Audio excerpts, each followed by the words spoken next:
te remercier. Nous nous recommandons entre tes mains et nous te promettons de te donner toute gloire. Si pendant que nous sommes en train de parler, une âme est restaurée, orientée et guidée, nous te promettons de te donner toute gloire au nom de Jésus. Amen. Alléluia.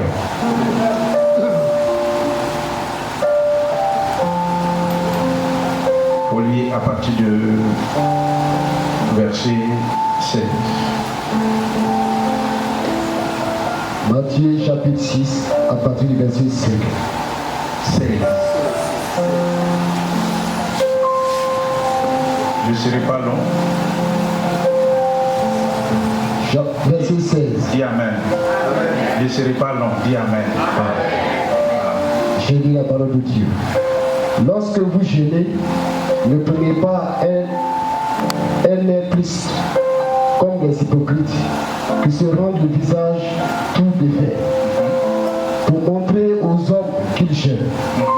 Je vous l'ai dit, en vérité, ils reçoivent leur récompense.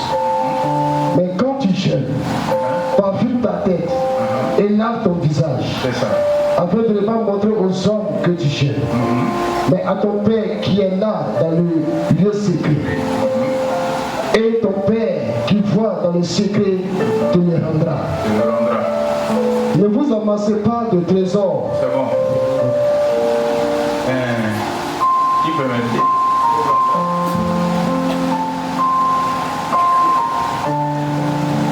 Faut lire dans cette version-là.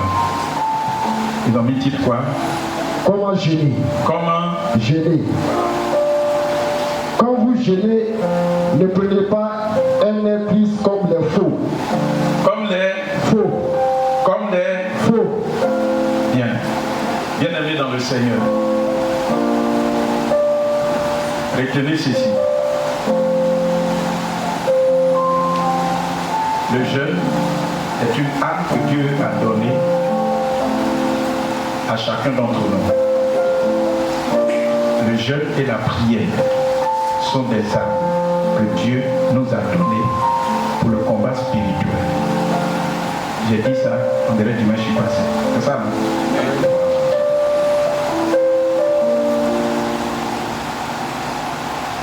Avant de donner cet enseignement, Jésus était en train de parler de la dimension de la prière et comment nous devons prier.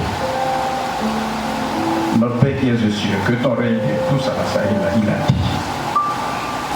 Et il dit, lorsque vous jeûnez, pourquoi? Parce qu'au moment où Jésus exerçait le ministère, Jean-Baptiste aussi exerçait son ministère. Les disciples de Jean-Baptiste jeûnaient. Les pharisiens jeûnaient. Amen.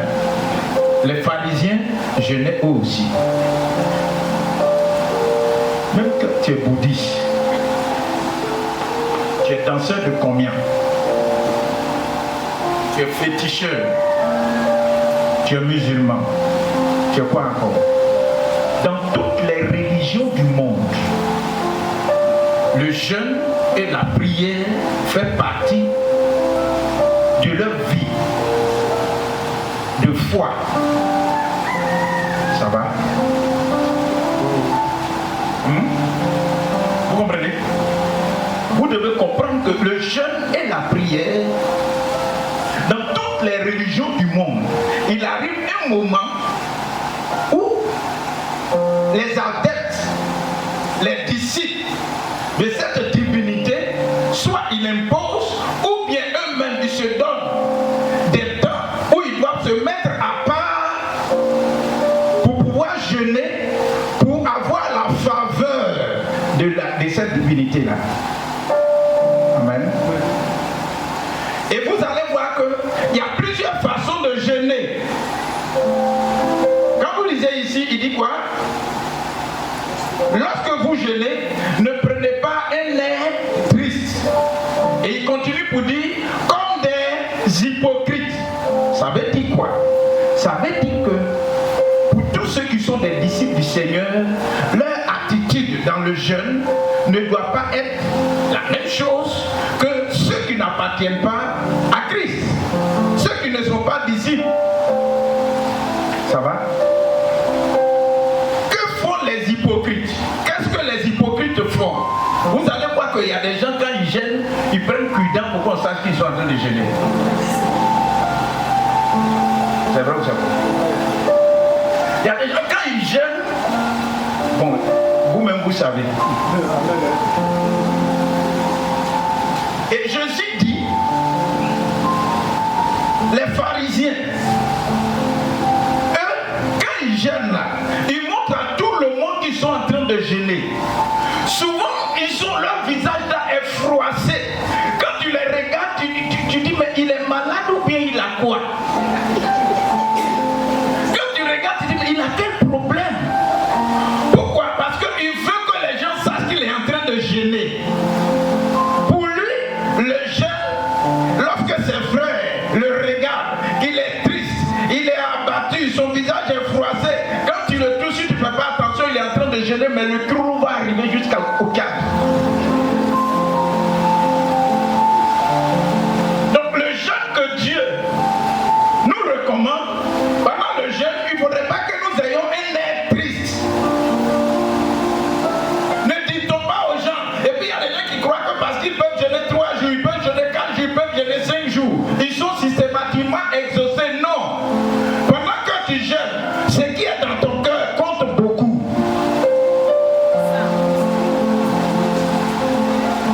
Ce qui est dans ton esprit compte beaucoup. Tu peux dire que tu jeûnes, mais dans ton cœur, tu as enfermé des gens.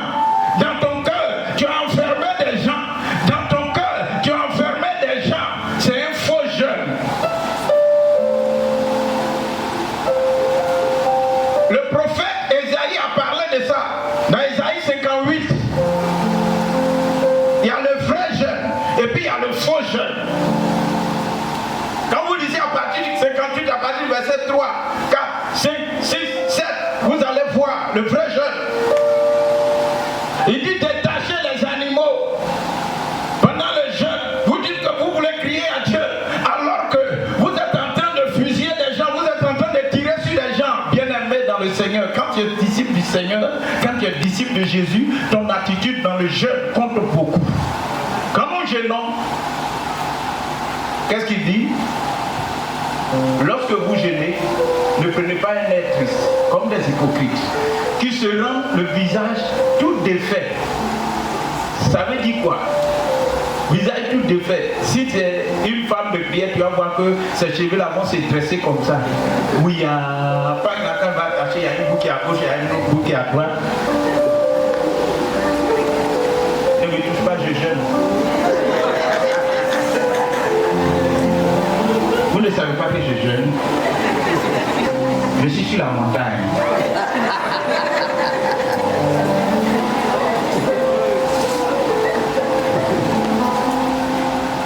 Dieu dit, ce sont les hypocrites qui font comme ça. Quand vous jeûnez là, vous devez prendre un air de quelqu'un qui est joyeux. Amen. Ne portez pas les vêtements façon c'est délavé et puis tu dis non, quand j'ai fait comme ça, Dieu va avoir pitié de moi. Dieu n'a pas pitié de ton apparence. Le jeûne, ce n'est pas l'apparence, c'est ce qui se passe dans le cœur, c'est ce qui se passe ici pour dire que Dieu, j'ai besoin de tel, il n'y a que toi seul qui peut m'aider. Et puis il y a des gens, ils jeûnent et puis ils ne prient pas.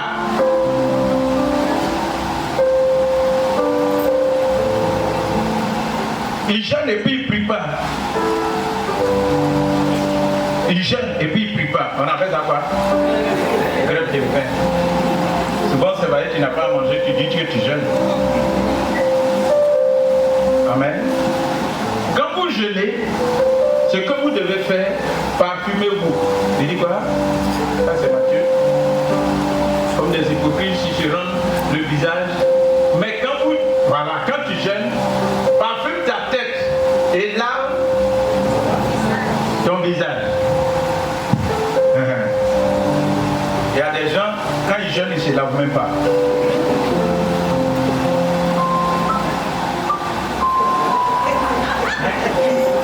C'est pas la guerre.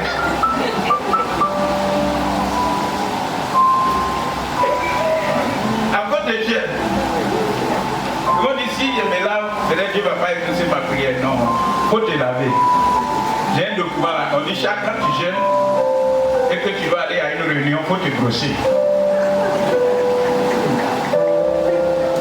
Le fait de ne pas manger pendant et que tu es resté, quand tu jeûnes, que tu ne pries pas, le gaz qui est dedans là, souvent ça sent pas bon.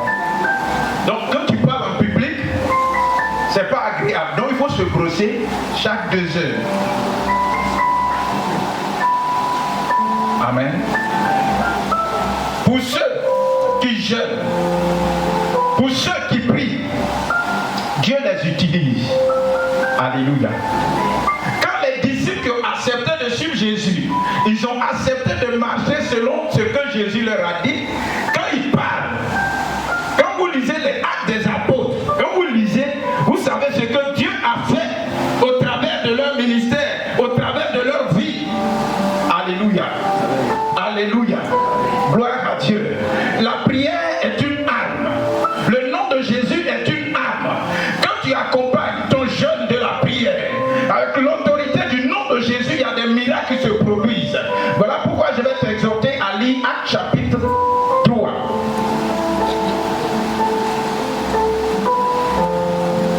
Quitte Matthieu maintenant, va dans Actes.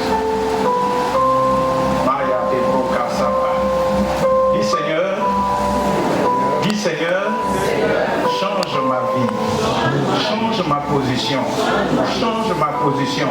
Au travers de la prière, change ma position. Pendant que je crie à toi, fais venir des anges auprès de moi pour m'exaucer au nom de Jésus. Est-ce que quelqu'un veut prier ce matin? Bien. Lis Actes chapitre 3. Merci. Premier et suivant. Un jour, Pierre et Jean vont au temple pour la prière des 3 heures. Dis avec moi la prière de l'après-midi. Oui. C'est quelle version tu vas prendre? C'est ce qui était de nous. Ça c'est pour prendre, c'est pour diluer le passage. Comprends pourquoi là? Comprends pourquoi? C'est 8 secondes.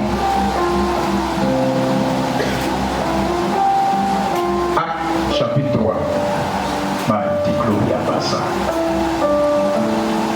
Actes chapitre 3, verset 1er. Pierre et Jean montaient ensemble au temple à l'heure de la prière. Qui est Pierre? Qui est Jean? Ils ont été des disciples du Seigneur. Ça va?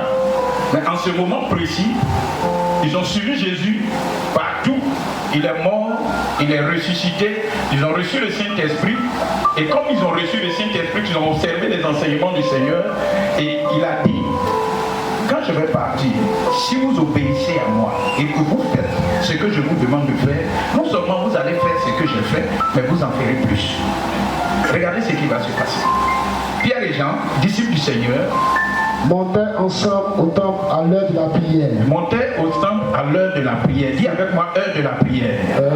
Dis avec moi heure de la prière. Heure de la prière. Regardez ce qui va se passer. C'était la 9e heure. Il y avait un homme boiteux de naissance qu'on portait et qu'on plaçait tous les jours à la porte du temple. Dis avec moi, on le plaçait tous les jours à la porte du temple. On ne le mettait pas dedans, mais on le mettait dehors, à la porte. Vas-y. À la porte du temple appelée la Belle, pour qu'il demandait le monde à ceux qui entraient dans le temple. Cet homme, voyant Pierre et Jean qui allaient y entrer, leur demanda le monde. Pierre, de même que Jean, fixa les yeux sur lui et dit, regarde-nous. Et il les regardait attentivement, s'attendant à recevoir d'eux quelque chose. Alors Pierre lui dit, je n'ai ni argent ni or, mais ce que je cherche, je te le donne. Au nom de Jésus-Christ de Nazareth, lève-toi et marche. Et le prenant par la main droite, il le fit lever. Au même instant, ses pieds et ses chevilles devinrent fermes. D'un saut, il fut debout et il s'est mis à marcher. Il entra avec eux dans le temple, marchant, sautant et louant Dieu. Tout le monde le vit marchons et louons Dieu. Amen. Amen. Amen. Amen. Amen. Amen. Amen. Amen. Dis avec moi la puissance de la prière. Pierre et Jean ont été les disciples du Seigneur.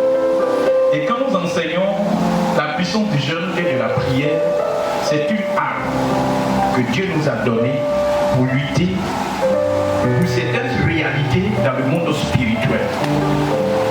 Gloire à Dieu. Il s'agit là d'un événement qui s'est produit qu'on appelle un miracle. Et un miracle, c'est quelque chose qu'on ne peut pas expliquer. Alléluia. On ne peut pas expliquer un miracle. Parce que cela ne révèle pas de la force physique. Cela ne relève pas de la connaissance scientifique. Cela relève de la toute-puissance de Dieu. La Bible dit que Pierre et Jean étaient des disciples du Seigneur. Maintenant qu'ils ont reçu le Saint-Esprit, comme toi aussi tu as le Saint-Esprit, pendant qu'ils ont reçu le Saint-Esprit, ils avaient l'habitude d'aller à l'église. Ils avaient l'habitude de rentrer dans le temple. Ils avaient l'habitude d'aller prier. Et c'était à l'heure de la prière. Pendant qu'ils partaient dans le temple, ils ont l'habitude de voir un mendiant. Ils ont l'habitude de voir un paralytique. Ils ont l'habitude de voir quelqu'un qui n'avait jamais accès au temple. Ils ont l'habitude de voir quelqu'un qui n'avait jamais eu accès à danser dans le temple. Ils voyaient les gens danser. Ils voyaient les gens sauter. Ils voyaient les gens se réjouir. Ils entendaient la musique, mais ils ne pouvaient pas faire le petit pas. Pourquoi? Parce qu'ils étaient paralysés. Dans le spirituel, il y a un esprit qui lui a imposé une paralysie. Il y a des maladies, la médecine ne peut pas guérir. Il y a des souffrances, aucun homme ne pourra te faire sortir de là. Il y a des situations que tu vis, il n'y a que Dieu seul qui peut te faire sortir de là. Il n'y a que la puissance de la prière qui peut te faire sortir de là. Ce monsieur, certainement qu'on a envoyé dans les hôpitaux au CHU, ils l'ont envoyé où ça encore? À l'Indénier, ils l'ont envoyé où encore? À Ashma, ils l'ont envoyé à Pisa, ils l'ont envoyé à Farah. Mais puisque sa maladie n'était pas simple, les pharasiens ne peuvent rien faire. Les CHUsiens ne peuvent rien faire. Vous connaissez les CHUsiens? Voilà, ok, d'accord. C'est que ça. Tout cela ne peuvent rien faire. Ils ont la science, ils ont la connaissance, mais ils n'ont pas la capacité de relever ce monsieur. Ils n'ont pas l'autorité, ils n'ont pas l'onction de relever ce monsieur. Bien-aimé dans le Seigneur, il y a des situations que tu vis, la médecine ne peut rien faire pour toi. Il y a des réalités que tu vis, la médecine ne peut rien faire pour toi. L'homme de Dieu la dernière fois a parlé des rêves, a parlé des songes. Tu dors et puis Dieu te montre des choses. Et puis dans le physique, tu vois ces choses se réaliser. On te fusille et dans la réalité, tu te vois, tu es malade. Et puis tu vas à l'hôpital, depuis les cheveux, on fait bilan, on refait bilan, on fait bilan, on refait bilan. Et on se rend compte que tu n'as rien. Alors que toi-même, à l'intérieur de toi, tu sais que tu souffres.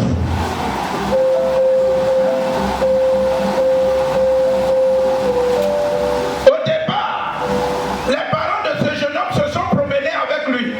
Ils sont allés voir des féticheurs. Ils sont allés voir certainement des marabouts. Ils sont allés voir les plus grands chirurgiens, les plus grands savants, les professeurs d'université. Mais ils n'ont pas eu gain de cause.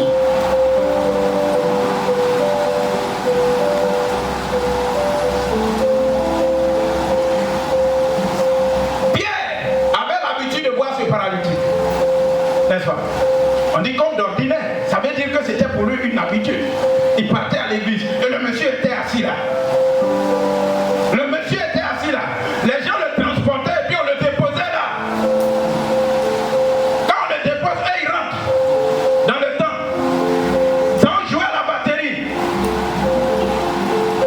Mais lui il est assis. Quand il te voit jouer à la batterie, oh, si je pouvais utiliser mes deux pieds. Amen. Ce que tu as là, il y a des gens qui cherchent ça jusqu'à... Mais toi tu as ça, tu joues avec.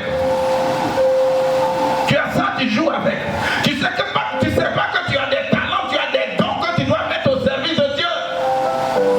Tu ne sais pas que tu as des capacités que tu dois mettre au service de Dieu. Tu as reçu l'Esprit, tu as reçu l'onction, tu as reçu le Saint-Esprit. Qu'est-ce que tu en fais de cet esprit? Qu'est-ce que tu en fais? Tu viens à l'église, c'est vrai, tu écoutes le message, ça te fait du bien. Mais après ça, tu fais quoi? Quand il y a des gens ont vu que ce monsieur était paralytique et ils savaient qu'ils avaient reçu l'onction à la chambre haute, ils l'ont regardé, on dit le monsieur, lui, il voulait quoi? Il voulait l'argent. Bien aimé, il y a des choses l'argent ne peut pas faire. Il y a des choses l'argent ne peut pas faire. Pourtant, il y a des choses l'argent peut faire. Quand tu as l'argent, souvent même, on te donne un autre nom, c'est monsieur le boss. C'est quoi encore? Patron. Quoi? Borifaché. Et puis quoi encore? Hein? Le papaché.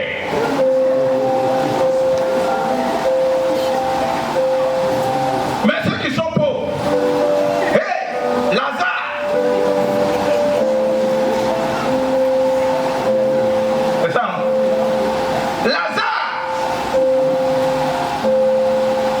Même quand il est à l'enfer, il appelle Lazare, je veux boire l'eau. Vous suivez ce qu'il est en train de dire? Il voulait l'argent. Et certainement, s'il a attendu là, mais c'est qu'ils ont l'habitude de lui donner l'argent. Ils ont l'habitude, donc quand il a vu Pierre et Jean, il dit hey, voilà. Et je suis sûr qu'ils vont me donner quelque chose. Il tend sa main. On dit Pierre, de même que Jean, bien aimé dans le Seigneur. Si nous sommes unis, le diable ne peut pas nous s'opposer à nous. Si nous sommes unis et que nous regardons tous dans la même direction, le diable ne peut pas nous résister. Même s'il nous a résisté hier, parce que nous sommes unis. On dit Pierre et Jean ensemble. Dans l'unité, le Saint-Esprit travaille. Dans l'unité, Dieu travaille. Dans l'unité, le nom de Jésus devient de plus en plus puissant. Alléluia. Ils l'ont regardé, ils l'ont fixé. Ils ont dit nous n'avons ni or, ni argent. On n'a ni or, ni argent. Mais ce qu'on a, on te donne. Ce qu'on a, on te donne. Le monde ne l'a pas. Mais nous, Pierre, nous, Jean, nous avons ça.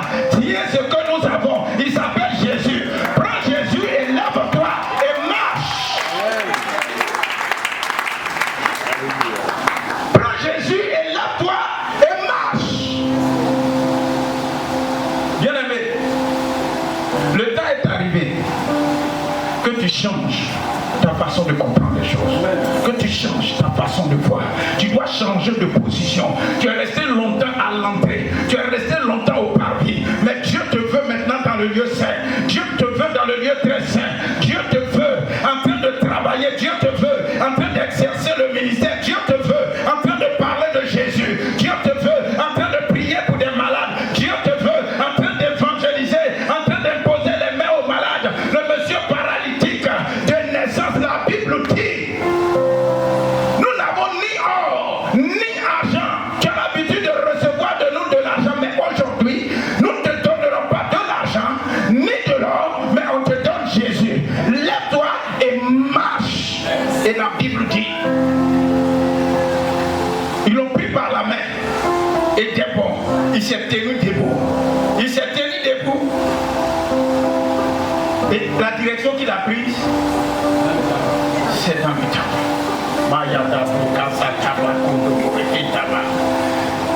Lève-toi et marche. Certainement, les débuts n'ont pas été faciles. Quelqu'un qui n'a pas encore marché, qui n'a jamais marché, ses débuts, ses premiers pas ne sont pas faciles à effectuer. Mais ils l'ont soutenu.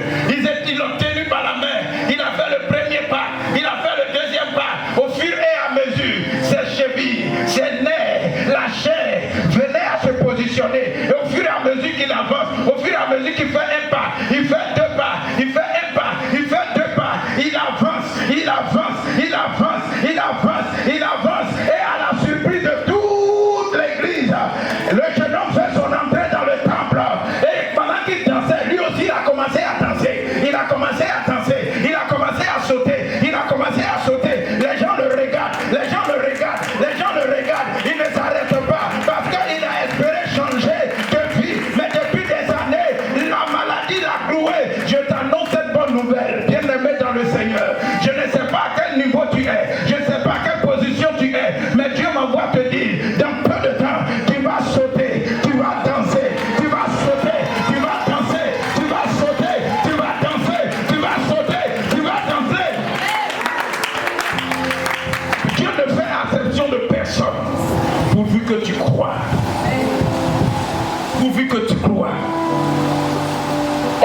C'est qui ça? C'est pas celui qui m'en dit là. Est-ce que c'est pas celui ou celle qui est là? C'est pas celle, c'est... D'autres disent c'est elle, d'autres disent c'est pas elle, d'autres disent c'est elle, d'autres disent c'est pas elle. En réalité c'est toi. Parce qu'ils n'ont jamais pensé que tu vas marcher. Ils n'ont jamais pensé que tu vas rentrer dans le temple. Ils n'ont jamais pensé que tu vas te réjouir. Ils n'ont jamais pensé à cela. Mais quand ça arrive, ça ne dépend pas d'eux. Mais la puissance de Dieu se manifeste. Le miracle de Dieu te localise. Et à partir de cet instant, les données changent. Quand les données changent, l'étonnement frappe l'adversaire. C'est ce qui va t'arriver dans peu de temps. C'est ce qui va t'arriver dans peu de temps. C'est ce qui va t'arriver dans peu de temps.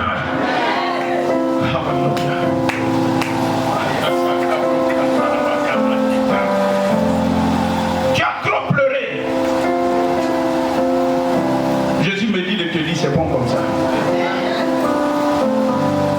Tu es guéri. Amen.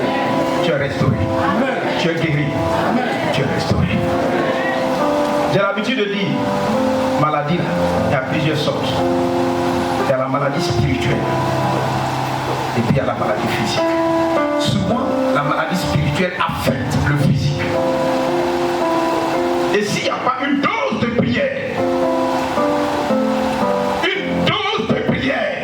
s'il n'y a pas ça, tu vas rester là, tu vas croire que c'est amusement, tu vas parcourir les hôpitaux, mais rien ne va changer. C'est le jour où tu vas prendre conscience que mon problème là, c'est Dieu qui est capable de me changer. C'est Dieu qui est capable de m'apporter la solution. C'est Jésus qui est capable de me transformer. À partir de cet instant, c'est qu'il y a un début de guérison et de restauration. Alléluia. Dis avec moi la prière. Dis la prière. Quand la prière te touche, forcément, tu changes de position. Quand l'onction de Dieu se manifeste, tu vois sa gloire. Et ce monsieur, il a vu Dieu sur une autre forme. Jamais dansé, ce jour-là il a dansé. Il a dansé. Non seulement il a dansé, mais il a sauté.